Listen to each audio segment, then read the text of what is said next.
আমি বার্ধক্যে কারো বোঝা হতে চাই না। আমি বার্ধক্যকে ভয় পাই না। বয়সের সংখ্যা বাড়তে থাকলে আমি অস্বস্তি বোধ করি না। আমার ত্বকের কুঁচকে যাওয়া, চুলের রূপালী বর্ণ কিংবা হাঁটুর ব্যথা আমাকে বিব্রত করে না। আমি জানি বয়স মানেই পরিবর্তন, শরীরে, মনে এবং জীবনযাপনে। আমি একাকিত্বকেও ভয় পাই না। সময়ের সাথে আমি বুঝেছি একাকিত্ব কারোর শাস্তি নয়, বরং নিজের সঙ্গে সময় কাটানোর আরেক নাম। আমি নিঃসঙ্গতার গহ্বরে হারিয়ে যেতে চাই না, বরং একাকিত্বকে বন্ধু করে নিতে চাই। নিজের ভাবনার বিস্তীর্ণ আকাশে উঠতে চাই, মুক্ত বিহঙ্গের মতো। কিন্তু একটাই ভয় তাড়া করে ফেরে, আমি যেন কারোর জন্য বোঝা না হয়ে যায়। আমি যেন কারোর জন্য দায়িত্বের ভার হয়ে না দাঁড়ায়। কারোর জীবনে হিসাব নিকাশে এক অপ্রত্যাশিত সংযোজন হয়ে না থাকি।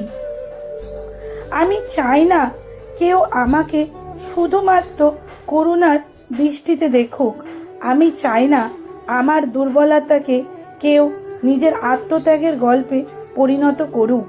আমি চাই না আমার বার্ধক্য কারোর কপালে চিন্তার ভাঁজ হয়ে উঠুক। আমি চাই আমার বয়স হোক অভিজ্ঞতার সম্পদ, যার প্রতিটি দিন বয়ে আনবে নতুন উপলব্ধির আলো।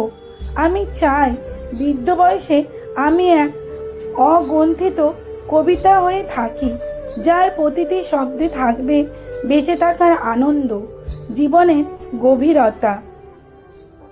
আমি চাই আমার শেষ বয়স হোক এক কাপ ধোয়া ওঠা চায়ের মতো, যার প্রতিটি চুমুকে থাকবে অতীতের উষ্ণতা, জীবনের গল্পের মিষ্টতা আর একান্ত নিজস্বতার প্রশান্তি। লেখাটি সংগৃহীত, পাঠে অঞ্জলি ঘোষ। লেখাটি যদি ভালো লেগে থাকে তাহলে অবশ্যই লাইক, কমেন্ট ও শেয়ার করার অনুরোধ রইল আপনাদের কাছে। আর হ্যাঁ, আরেকটা কথা, আপনাদের মূল্যবান মতামতটি কমেন্টে জানাতে একদম কিন্তু ভুলবেন না, কারণ আপনাদের মতামতটি আমাকে ভিডিও পাঠ করতে আরও উৎসাহিত করে। এবং এরকম ধরনের আরও গল্প পেতে আমার ফেসবুক পেজটি এবং ইউটিউব চ্যানেলটি ফলো করে রাখুন। প্রতিনিয়ত ভিডিও পাবেন, একেবারেই কথা দিলাম। ধন্যবাদ, সবাই ভালো থাকবেন।